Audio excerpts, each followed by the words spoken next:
Hey guys, Jacob from Trucks and Toys. We've got this Ram 3500 of Steve's in the workshop today. So this is stage 2 of Steve's build. So first stage, the truck was supplied by OzMV.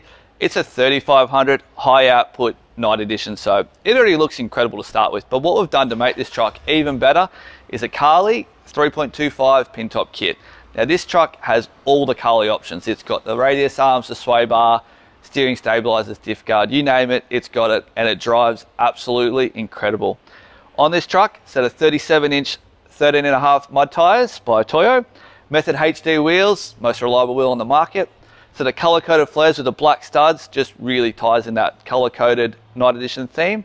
Now with stage 2 of this truck, we've just fitted a trailer-ready pre-runner bar with the BAJA lighting package, a GME UHF just to keep communications when you're on the road, and an AEV snorkel just to raise the air intake. The air intake on these Rams, if you don't know, is really low. It is just above the Ram badge. So if you do go through water, you run the risk of getting into your engine and being stuck on the side of the road, which is not what you want. Now what this customer's gone and got done is an off-road creations canopy, which looks incredible. Like this truck looks unreal. Color-coded, black, it just ties in really well. So if you're in the market for a new Ram or you need the accessories, give us a buzz and we can help you out.